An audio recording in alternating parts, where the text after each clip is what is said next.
Did you really think I was going to show you a Call of Duty montage for my 11-year anniversary? I mean, come on, guys, that's absurd. Why would I ever show off a Call of Duty montage in an anniversary video? That's just crazy for something like me to even do or even consider. But what is interesting, though, is that Call of Duty montages actually don't seem to exist anymore, funny enough. It just seems like nobody really decides to create montages as frequently anymore, and even when you do see some sort of clip or montage, it's on like TikTok or some sort of, I don't know, video format like that, where it's just the short form content and there's just like a shit ton of editing thrown into some average looking clip to make it look good, even though it totally takes away of what the purpose of the clip is.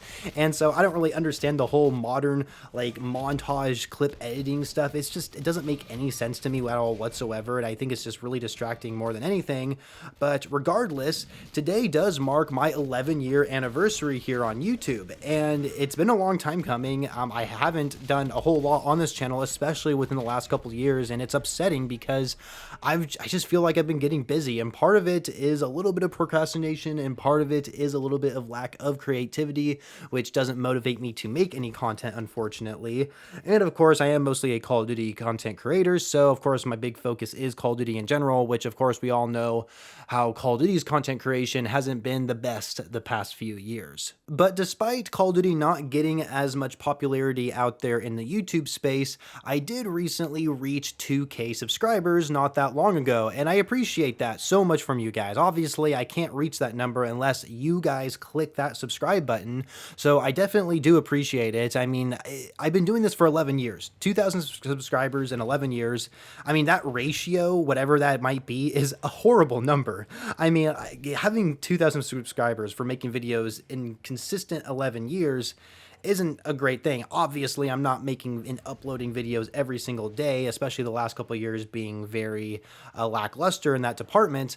So of course my channel is not going to grow very much. I don't expect my channel to grow when I'm not uploading any content. And so it sucks though, because I want to make more content. And like when I go to my YouTube studio and I look at my recent videos and I see that my recent video is like 20 days old, I'm like, shit, it's been almost a whole month since I've uploaded a video. And I mean, shit, and like the second to last video I think it was that I uploaded, there was like almost 70 days that I hadn't uploaded a video. And it's just like, it makes me sick to my stomach even just saying that out loud, because it's just not something like for me to kind of go on that long of a drought to not upload anything. But I guess the biggest reason is I just haven't really been that inspired.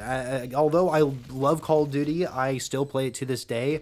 I don't play it as consistently as much as I used to, but that's mostly because of the way they make the game, I guess, nowadays. And so I've been playing other games out there which I don't make content on.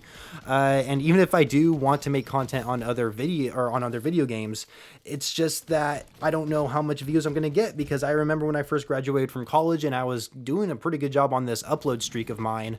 I did try to branch out on other games, and obviously creating a walkthrough for a video game isn't going to get me any views, but I remember when Fortnite had the no build mode, and I hadn't played Fortnite in so many days. Like, it was like over almost like 300 days, and I thought my thumbnail I made, the title, the editing within the whole video itself for that Fortnite video, I thought was really well. I think it's one of the best editing videos I've ever made. However, it just didn't get any views, and it just felt like almost like a complete waste of my time putting in all that effort and energy to make a video that isn't just going to get noticed. Just like the stock market, nobody knows when a stock price is going to be at the end of the day because it fluctuates so frequently during market hours. But with YouTube and how many views you might get on a video, nobody's going to know exactly how many views you might get. But if you've been doing it long enough like I have, you definitely get an idea of what kind of content might get more views than another piece of content, especially if it's a piece of content that is currently trending right now. Like, let's say like right now we have March Madness going on. The men's and women's tournament is currently going to be in the Final Fours this weekend. And the thing about this Final Fours, especially with the women's bracket, we have Caitlin Clark, who has gained a lot of attention. So if I started making videos about Caitlin Clark and started talking about women's basketball, then I guarantee you I'm going to get a fuck ton of views on that video, because that is what is trending right now, right? And so you have to look at things things like that to really have an idea of like how many views you might get on a video. For example, my last video was actually talking about Call of Duty, and it kind of dove more into Nade Shot and Scump and some things that happened recently with them that I was discussing. And of course, I had them on my thumbnail as well, which I think helps gather some views as well because they're recognizable faces. But I think because of that particular topic, it was still fairly fresh at the time. It wasn't as fresh as when I put it out there, but it was still kind of a recent topic, and so I think that's why it was still able to get over 1,000 views. For the remainder of this video, I am not going to talk about Call of Duty. I am not going to talk about YouTube. I'm going to briefly talk about myself for a second, because there's some things I just feel like I just need to say out loud so that way I can actually put in the work to make a difference and improve myself personally. But it's also some things I've been dealing with which I think also pertain to why I don't upload as much anymore, and really shows where the procrastination might be coming from, and the laziness, and maybe even the uncreative thoughts that come through my head. So the first thing I just want to say right off the bat is that my procrastination on studying for my SIE has been escalating quite a lot lately, and has happened ever since I finished the book, which wasn't that long ago. But ever since I finished the book for this test that I'm studying for, I've had like no motivation, I guess, to just like really just go through practice tests and then prepare myself for the actual exam. I don't know why this is. This is something that happened in college too, where like the next day I'll have a test, but my body physically does not want to study like at all and prepare myself for it. And I'm sure so many people out there go through the same thing, but I know I'll put myself through. I know I'll put myself at my desk and actually start going through the practice problems and prepare for the test on test day. But it's just something that I'm currently going through right now, and it's only going to be through this month until I pass it. I will pass this on my first attempt. I know I can do it. And so, yeah, I'm sure I can eventually get through that hurdle. But there is another struggle that I am going through, and that's not really being as physically active anymore. I have honestly been such a lazy piece of shit since I started studying for the SIE. And that's mostly because that once I started studying, I knew my time during the day was going to be extremely limited, especially with all the activities I was already doing. So normally my schedule would be wake up, go to work, then I would go to the gym to work out, then I'd go home, take a shower, and then from there I would essentially either study, make dinner, or vice versa. But the thing is, like, ever since I started studying for the SIE, I haven't even really been making dinner for myself. I would like forget to eat, which is like not a good thing at all, of course. And so I think it's just because tests stress me out. So I always have to put so much focus on it. And I'm not a fast learner either. So I have to spend a lot more time than most people probably do when they start studying for tests.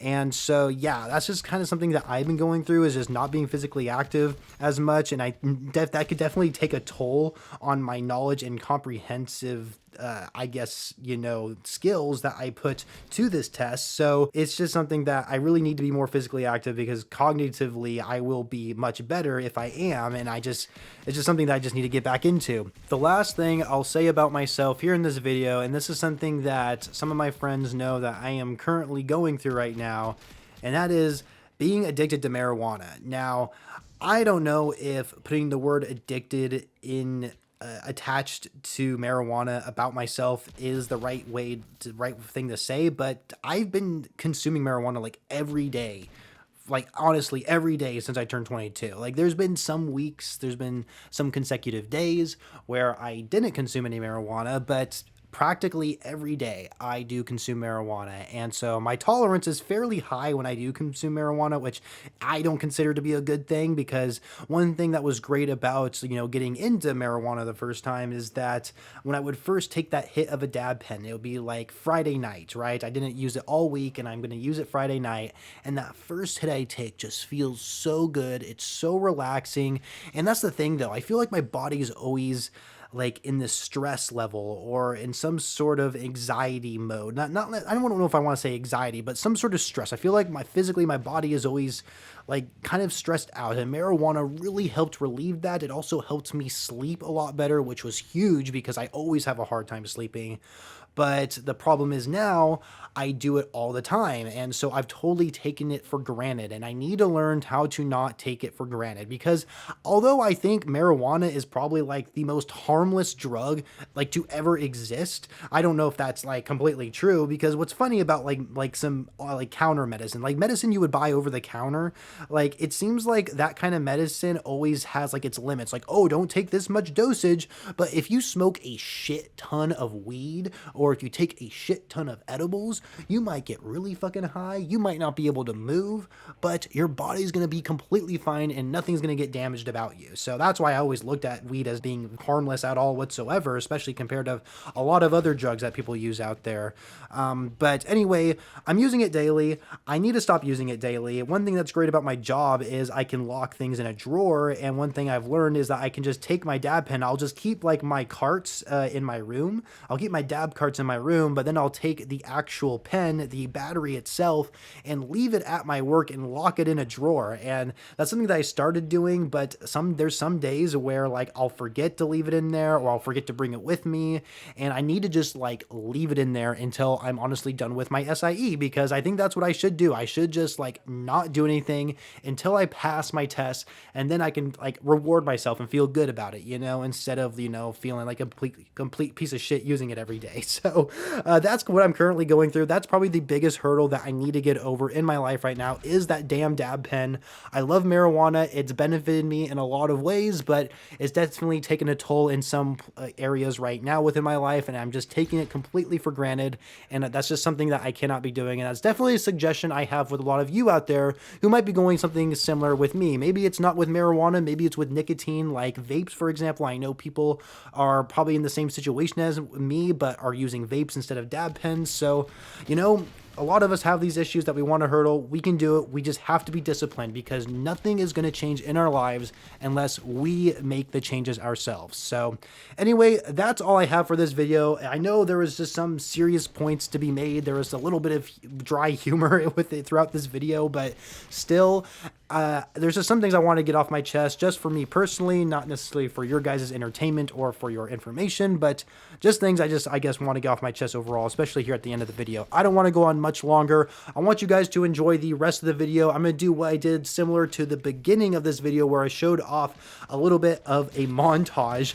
At the end of this video, I'm going to show off some more montage clips with some music in the background, and that's how I'm going to end off this video for my 11-year anniversary. Thank you all who are subscribed to this channel. It does mean a lot to me. It really, really does. You guys have no idea. Please comment more. Honestly, I love replying to comments. I love having conversations with people, especially when it's about my own videos. So please comment. Let me know what I can do better in my videos. Let me know what you just say something. Comment. That's what they're there for. It's to make a comment. Please do it, guys. I love reading comments. I love responding to you all. And I love the support for those of you who do watch my videos, especially all the way through, and that do leave likes. And yeah, that's really it. Anyway, thank you guys. I can't say it enough. Enjoy the rest of this video, and I'll catch you guys on the next one.